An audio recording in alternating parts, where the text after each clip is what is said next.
Hello and welcome to B&D Now, a podcast about independent game development. I'm your host, Tobiah Marks, and with me today is Irakli Kokrashvili. Now, you're a game developer from Georgia, the country, not the state. So that is very, very interesting. First off, you don't hear a whole lot of game developers from, like, what are you? Did you say you were one of the first game companies in Georgia? Yes, actually, we are the first game company from Georgia, and it was very hard to get into the game development world and learn all the stuff we've done so far. Also very excited as well. So your company's called Stormbringer Studios. Yes, we are Stormbringer Studios. Our motto is Storm is Rising, and this time from Georgia. Very nice. So when did you start the company? Well, actually, we started this company 8 months ago, but we have a history. We started 4 years ago as a studio, no-name studio, let's say like that. It just people, getting together and wanting to make some games. We got a rather unusual story. We started maybe 10 years ago on forums and different communities as friends who wanted to make games, and we were unexperienced by that time. We were trying to make some games, but by the end it was always coming to some finances, but we were gaining experience. So when was the point that you stopped your other side jobs and you focused, this is the company I'm doing, this is my full-time job? Ago, it happened that our government, for some reason, declared that they want to make game and fund it, and they called for the talented guys who want to work on this industry, and we were gathered like 28 professionals. From artists, programmers, concept artists, animators, to make the game. The only requirement was to make game about police. So we started like that. That's pretty good. I mean, 28 people is a large team for indie standards, especially for a country that has not really had an official game development company / team before. No game development history, nothing at all before that, and this was that's why I was too skeptical. I did not believe when I heard that. I did not believe out of the months they announced and were seeking for the game developers, because most people here know me, as I said, because I always wanted to make games and I always was communicating and socializing with people who also wanted to make games here in Georgia. So after the months, they invited some consulting people from Ukraine, Stalker developers, game engine developers, and that was the last drop for me. I grabbed my Stalker t-shirt and went to that company, and it turned out pretty good. We had our first release in 6 months, and no surprise, it was called Police 1. So what kind of game was it? It was a shooter game. Like a first-person shooter? First-person shooter with some kinds of dialogues and story. They wanted from us game to be about police, but rest was on us, and we chose the engine. We developed the art, animation, but we were learning on our mistakes. And first game, it reflected in first game. AI was pretty basic, but it you only had 6 months to develop it, so that's still pretty impressive. Yes. And 6 months to work with together, learn how we most people we know each other, but there was half of the team was let's say foreigners, and we need to get used to each other and work as a team. So it was pretty challenging for us. But also very excited, as I said, because every day we were learning something new. We are communicating with Stalker developers, getting experience, and it was a very good time when I recall them now. So how did it get received when you released it? We released it, and our government also made some PR, and there was TV interviews, and President thanked us in the parliament for development, for our what we did for IT and in game development, and there was cakes which were made out of our game levels, and Oh wow, um, that's really that's amazing. actually this, and servers, Ministry of Internal Affairs servers crashed. We game was distributed as downloaded, and I never forget this feeling when I first saw DVD of disc which was made by us.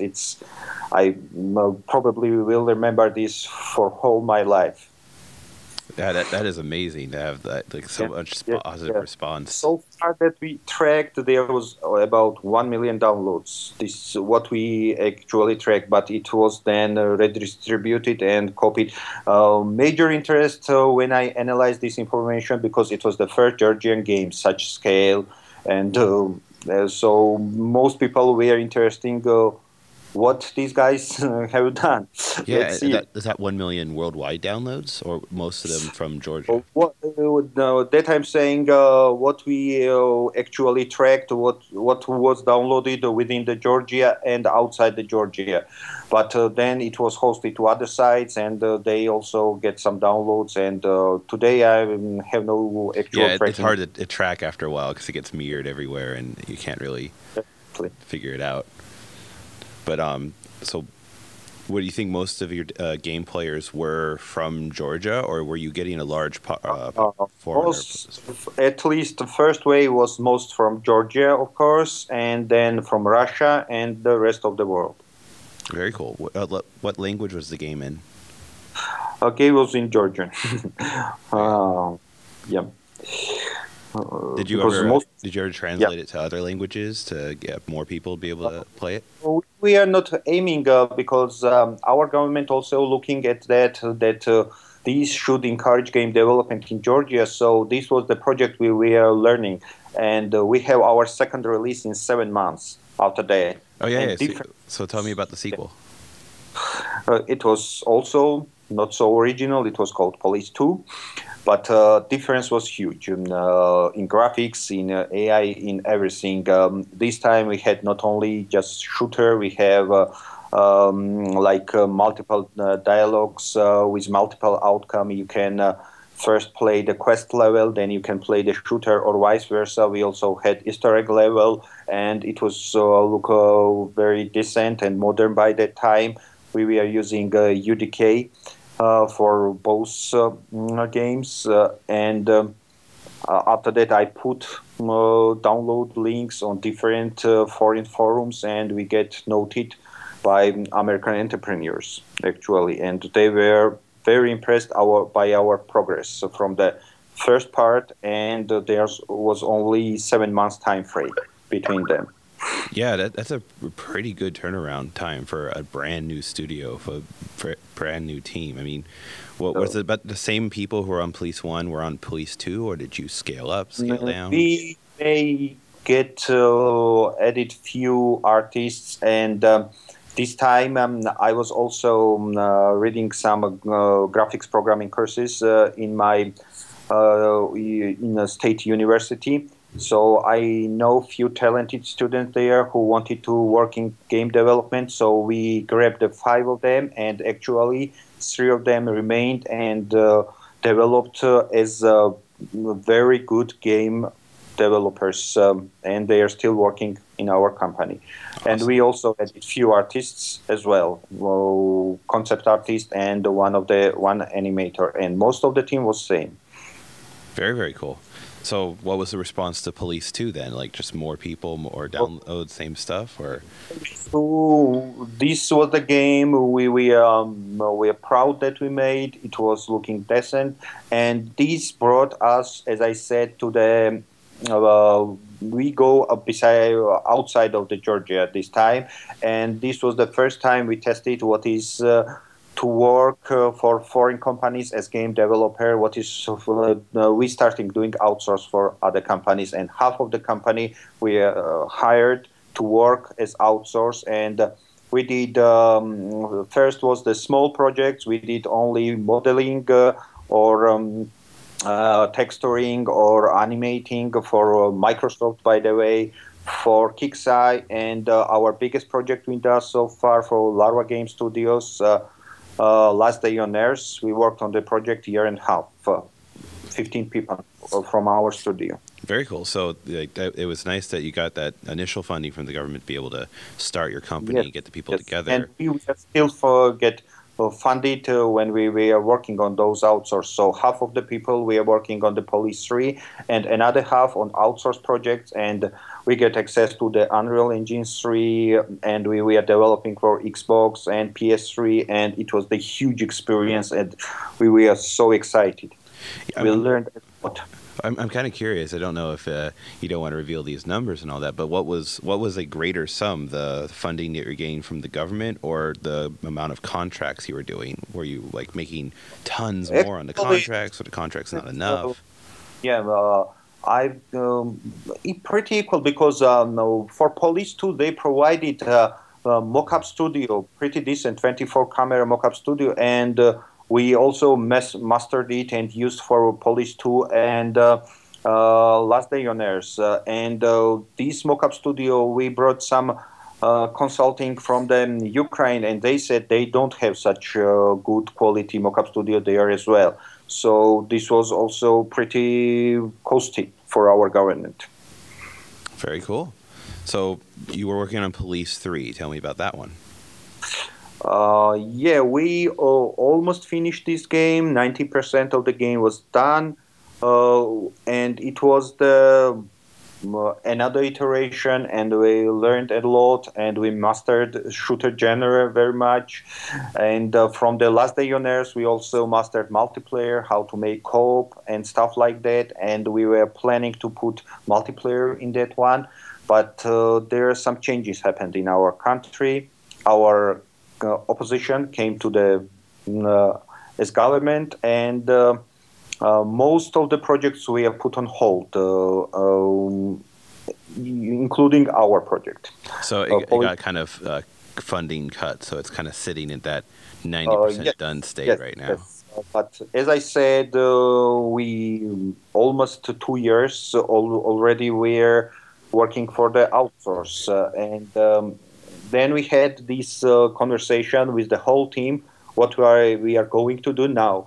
And we sat down, and every team member answer was same. We want to make it. We don't want to go to our jobs we were making 4 years ago. We want to continue and working in this industry. We tasted what it's like, and we wanted to do this for the rest of the life. And I was so excited, and this was the time when we established our company, Stormbreaker Studios. So, and how long ago was this? You said like 8 months ago?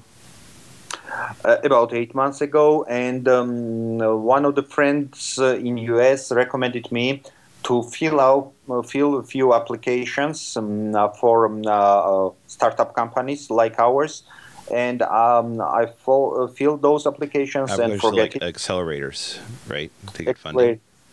Startup accelerators, and I did not even remember that some of them. And I get answer that we are on the next stage from the Game Founders. It's Estonian game accelerator, the first European game accelerator actually, and then we proceeded to the next round, and finally we were in the batch 3 in finals. And this was the shock for us, because by that time, we released 2 games. We were working for as outsourced, but still there was the lack of the confidence.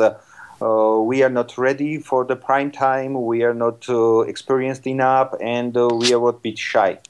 Maybe. Yeah, but that turned out to not be the case. You guys were definitely ready. At least Game Founders thought so. We overcome this, and Game Founders helped us a lot.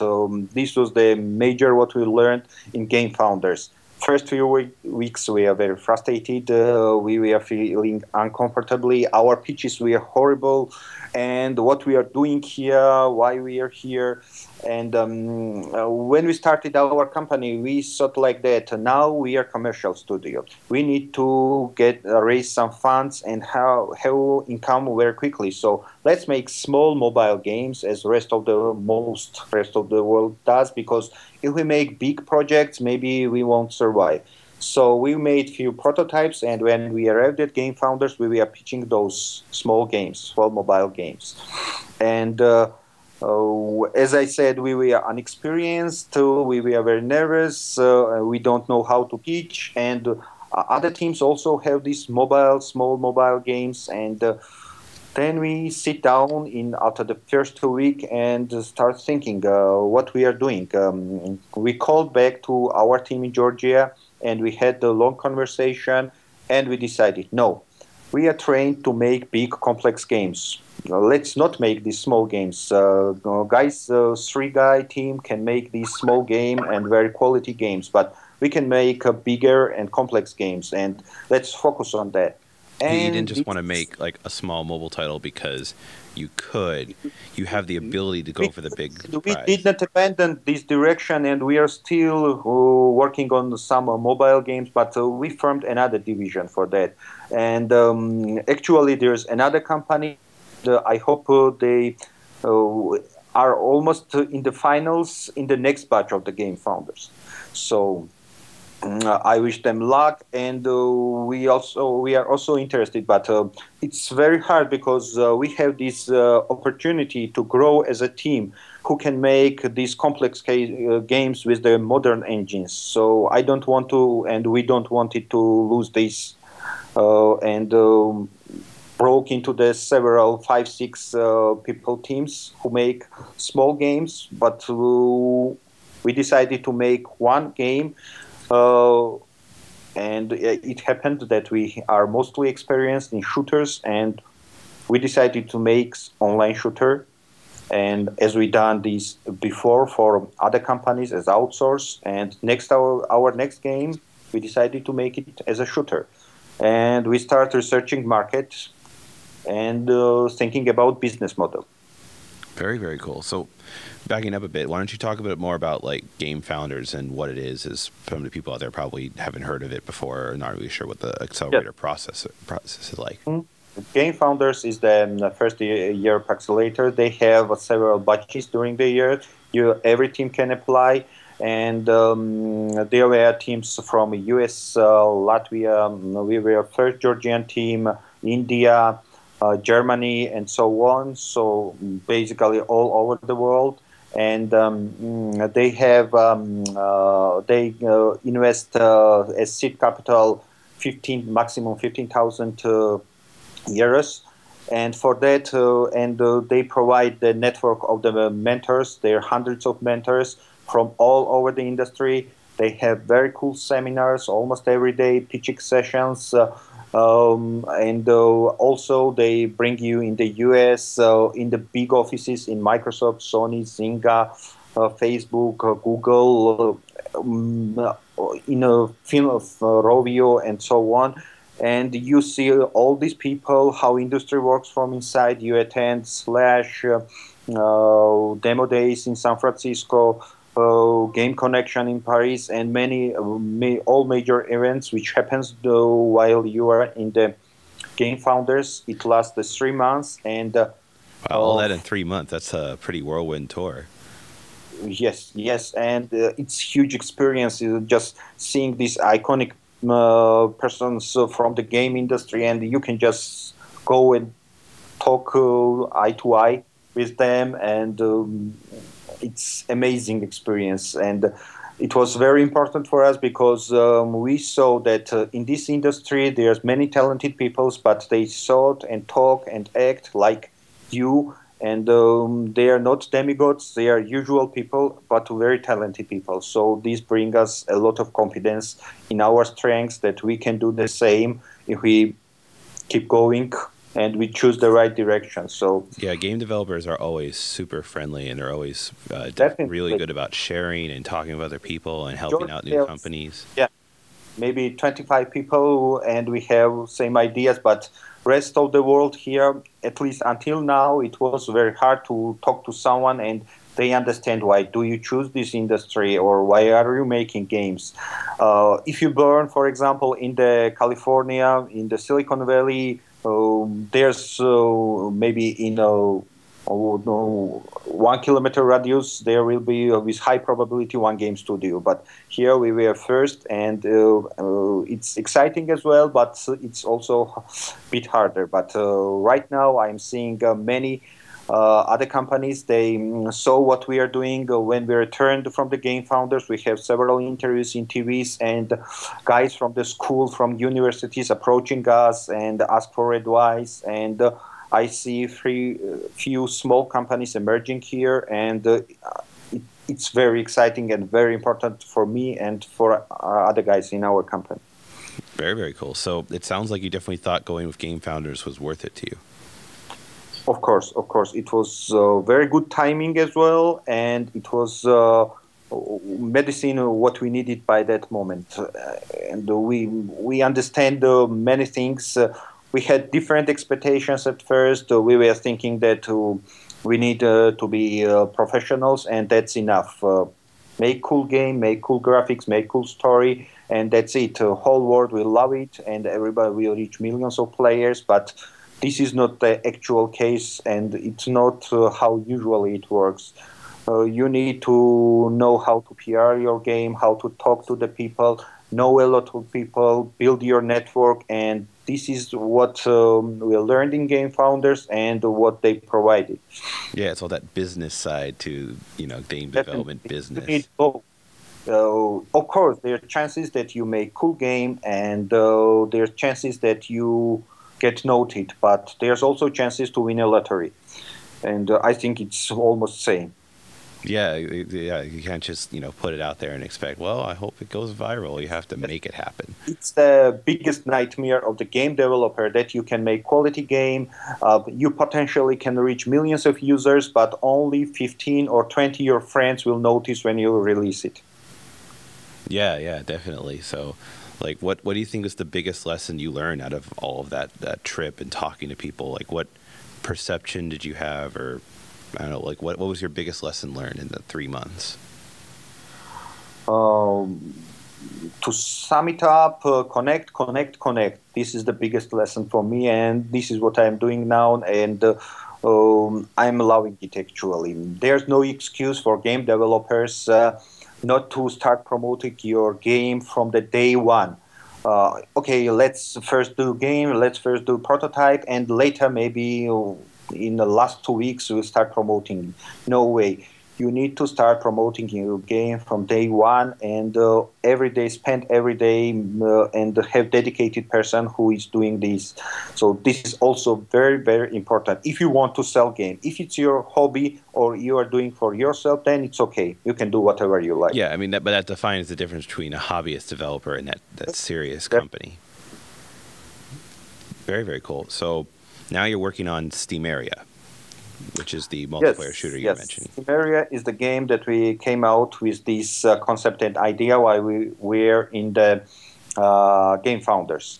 So Steamaria is the steampunk world, and it's an online free-to-play shooter. And we choose this genre because we are mostly making shooters in the past, and we know very well how to, and we've done this everything in the past. And we choose steampunk setting because when we researched the market, there was too many realistic shooters, and also artists. When we said let's make steampunk shooter, artists will get very excited because it's also did not limit their ability to make different things.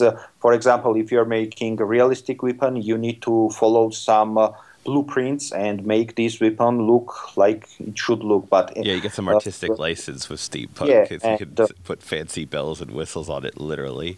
Yes, and in steampunk there are so many directions and so many different things. You can make any weapon look like steampunk and add many, and the artists get excited, we get excited, and we started building and thinking about this world, and everything fits so well. So, okay, let's make steampunk online shooter.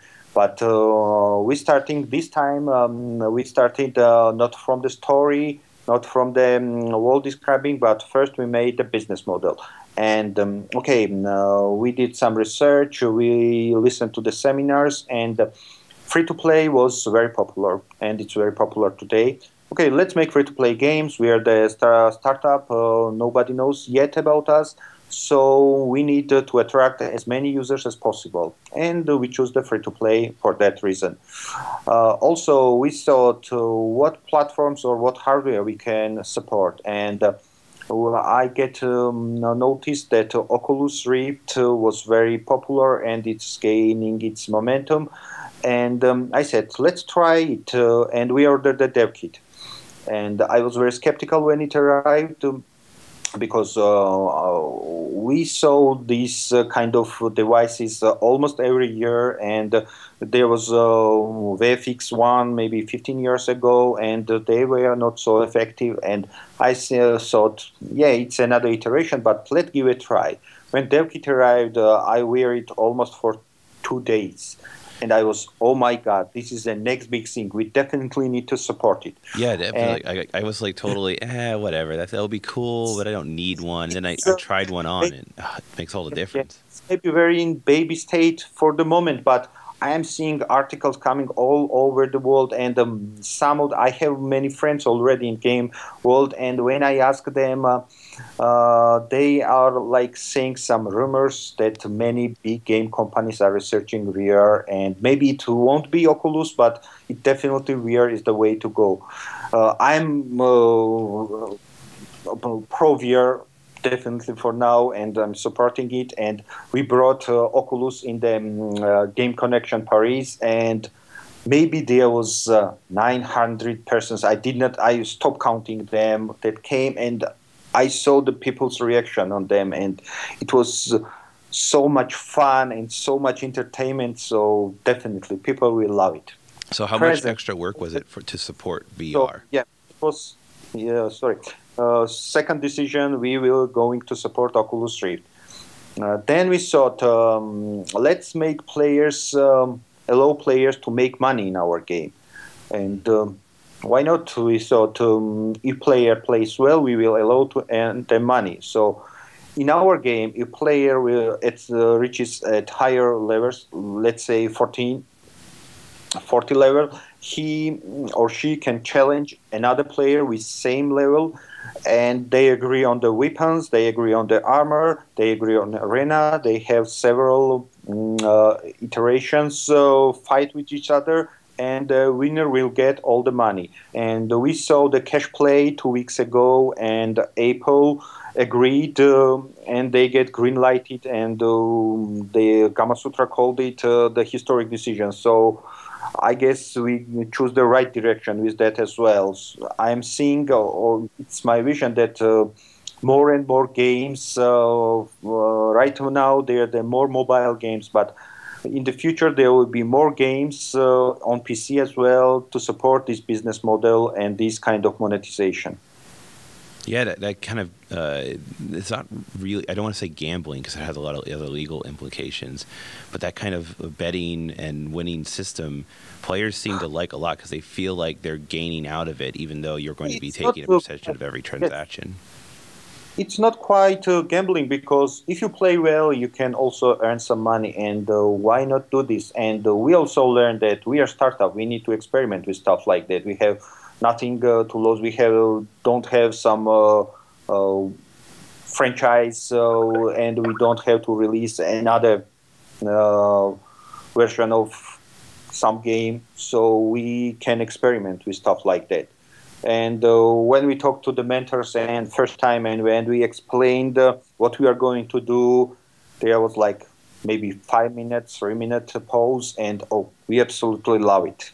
So I believe this is the way to go and the way to try.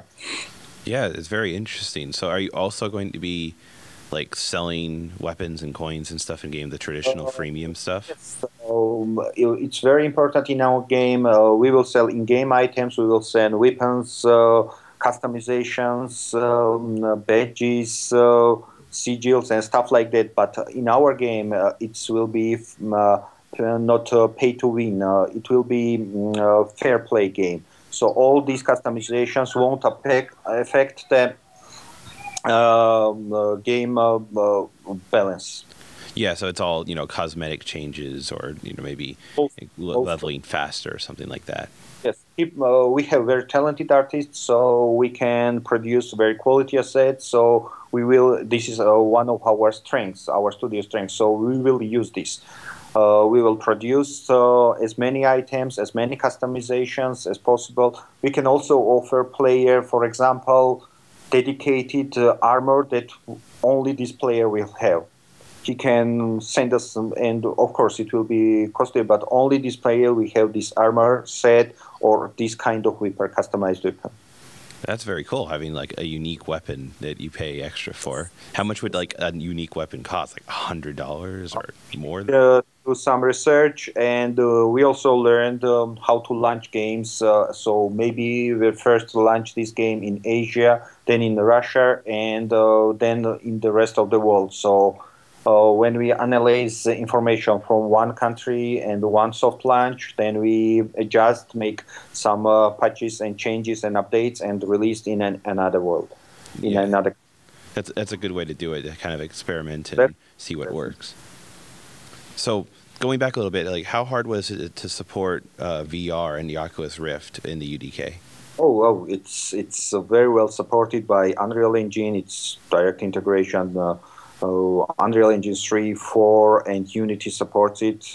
In Unity, it's like Snap. You just put one component, and it's very easy to support. And of course, it needs some adjustments, some optimizations, and make it work for specific needs of your game. But it's a very fun experience, and we hope that next iteration, I want to put and try this. DevKit 2 when it will be available, because from the press releases, people say that it's huge difference between the first DevKit and second DevKit, and Yeah, it's a lot higher resolution. That makes a huge difference. higher resolution, head tracking, and many small adjustments in firmware and many other stuff make it look very cool, way cooler. But we are very happy with the first iteration as well, so I can imagine what it will be.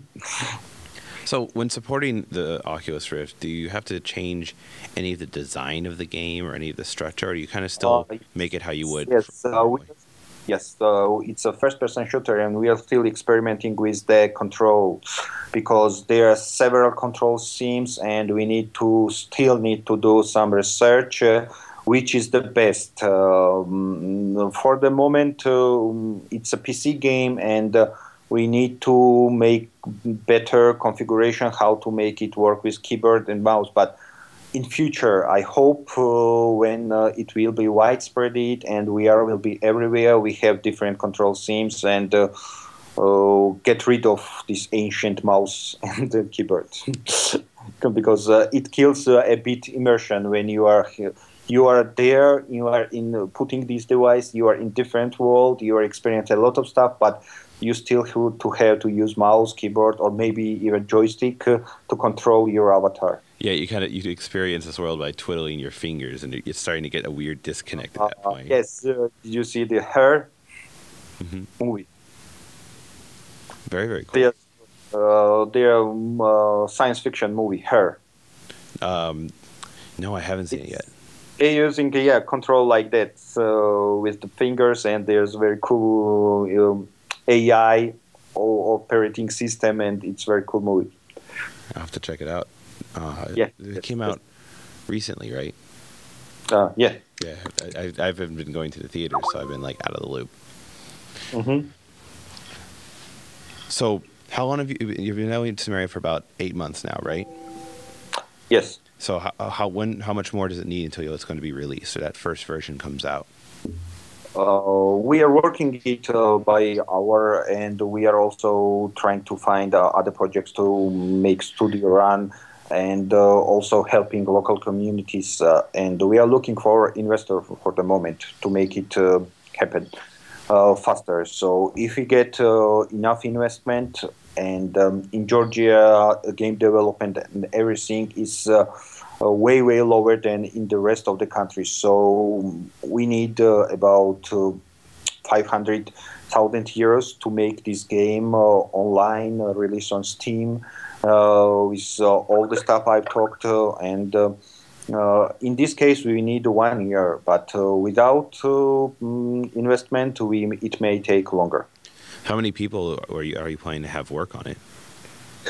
We have right now 15 people working in studio, but as I said, if we get enough investment, we can grow to 25, and in 6 months, I can double number of those people. We have a full team of 50 working on that game. So tell me about what other projects you're working on right now as you're looking for investors. We are working on, we are experimenting on this. We also are going to make one Oculus Rift demo. I do not want to disclose, but I promise you, still in development. Whoever sees this demo never forgets and tells the friend, check this out. It's not pretty demo, it will creep some people out, but still, it will be very cool and high quality demo. Creep me out. I like that idea. Horror games with the Rift is a very good combo. Yeah, we are experimenting with binaural sounds and with combination of Oculus Rift. This will be a very, very creepy experience. Very cool. I also know that you just started a Georgian chapter of the IGDA. Yes. 2 weeks ago, 2 weeks after when we arrived here, I was meet my friends. We were talking, and it came like, why don't we have the GDA in Georgia? So let's establish it. And I get back to the game founders and ask them what we need to establish the chapter. And they introduced me with the Kate, head of the GDA, World GDA. So she told me what we need to qualify for it. We get the 10 people registered for it and all fulfilled all requirements. And actually, yesterday I received a letter from one of the founders of the Game Founder, and she met Kate in London, and she said that we are the bright example of the chapter who is emerging in the country. So I guess we are doing pretty well in that direction. And we are going to have first game jam, and our government supports us and our universities as well in the February 15th. And after that, in March, we are going to have Innovations Week and another game jam. So many good processes are starting here in terms of game development, and I expect that this region has a lot of potential in that direction, and you'll see soon many good games and quality games came out from Georgia. Yeah, I mean, once you have that good example of, oh, hey, there is a company and they are doing this, it kind of gives permission in a sense for other people to say, hey, yes, I can develop games too. It's not a waste of my time. I spend a lot of time to telling people what we are doing, but still there's many people who have no idea that there are companies in Georgia who are doing pretty decent and quality games, and know some people and have some connections and working on that. So this spreading the world and getting the good media coverage is another reason we are making this game jam. And also all these people will come and get used to this format and know each other, and this is what we are aiming for. How many people do you plan to have attend to the game jam? We announced 2 days ago, and about 1,500 people, 150 people already said that they will come, and it's just we announced 150. That's going to be a very big jam. No, not 150, no, 150 2 days ago, but we did not started promoting it very actively. So we will start going to each university here and saying and spreading the world. So I did not expect too many people for the first game jam, but we want to make it as bright and bring some show elements. So and also government promised and other TVs and internet sites that they will cover this event and spread the word. So this is the first message we want to bring the rest of the Georgian developers and the people who want to make games that we exist. Very cool. Yeah. So you've had quite a journey in the last few years. It's going from like not having any companies at all doing this to pioneering and making an IGDA chapter, doing these games. If you had a time machine, you could go back in time, what would you tell yourself 2 years ago? Like, what would you say to them? Would you give advice? Would you tell yourself not to worry, you're doing the right direction? Would you say, oh my God, don't do this again? Actually, I think we did pretty well, and I have very, very many good moments and memories. What we've done, I would not change much. No, you're pretty happy with everything you did. That's pretty good.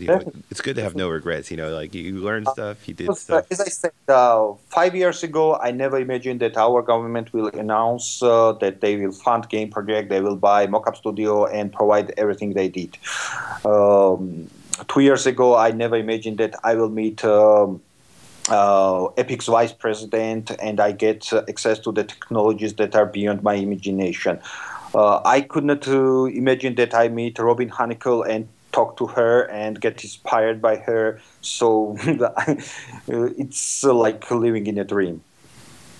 Very, very cool. I'm very, very excited. Stormbreeder Studios sounds awesome. I can't wait to play Steamaria or your other projects once they come out.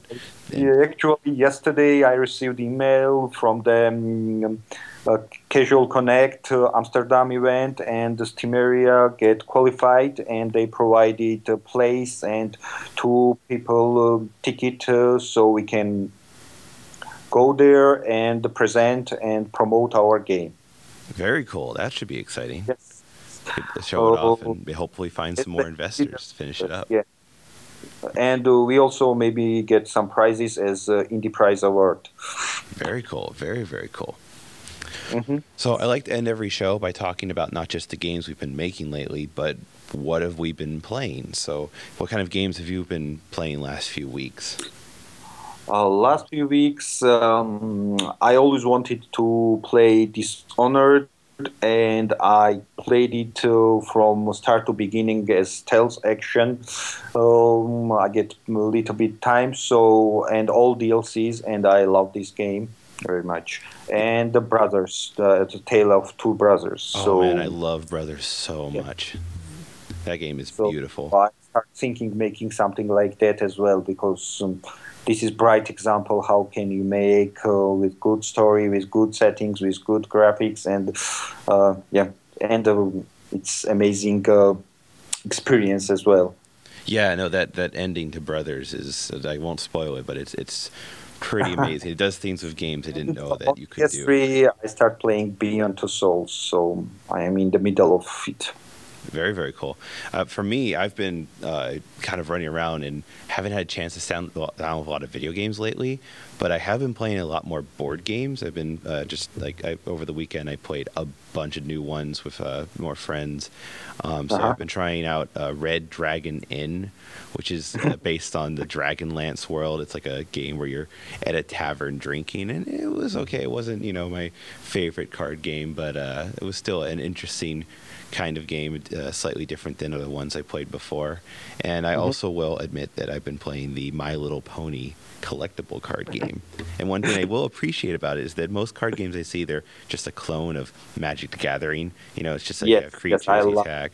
But also was pioneer areas and taught many friends how to play it, and now I'm proud to see that they love it, and sometimes they already play it online or physical card. Yeah, Magic is amazing. Like it's been so prevalent, and so many other card games are based off it because it's just the gold standard of games. It's still popular. People are still playing it. It's still interesting. So what I appreciate about the My Little Pony game is that it wasn't a Magic clone. It actually had a completely different game mechanics, and so many new card games I see are basically, well, it's Magic the Gathering, but we do this one thing different. So I appreciated seeing something completely different in its design. I will definitely check this out just to see how its mechanics works.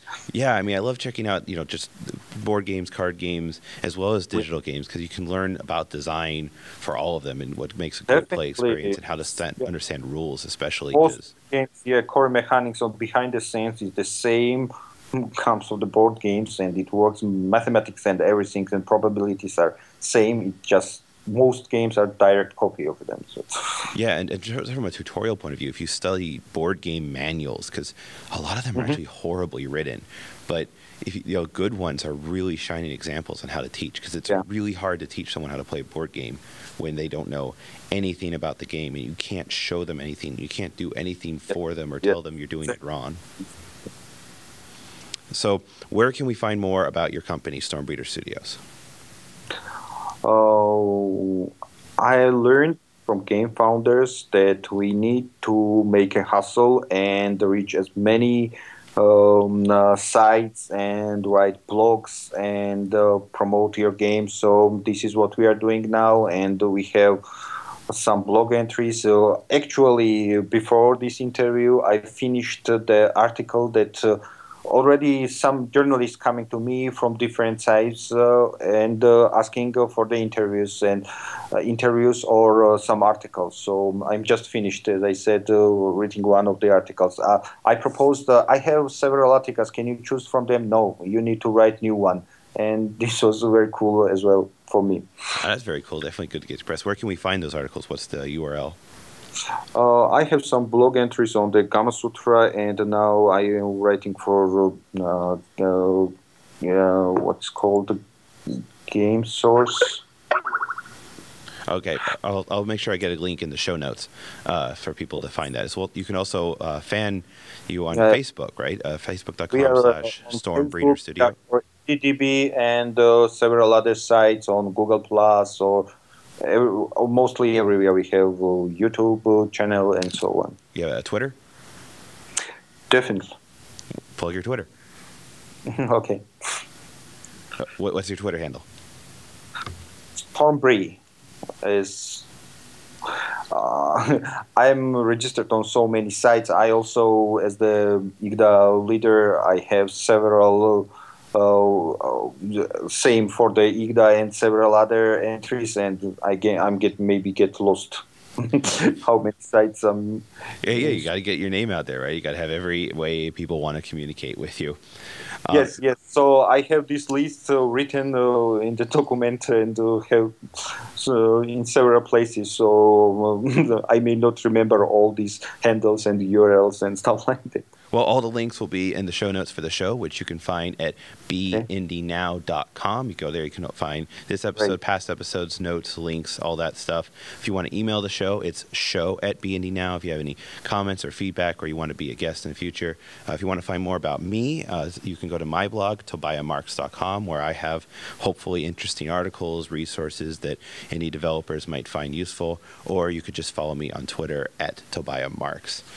Thank you so much, Irakli, for being on the show, talking to us about your game and your studio. Thank you, Tobiah. It was great to talk to you, and this also was great experience to talk to you in personal when we were in Mountain View. So I hope we'll meet in future on some different game events, and we can continue this talk there. I hope so too. Everyone else out there, go out and make some games. Definitely. Thank you.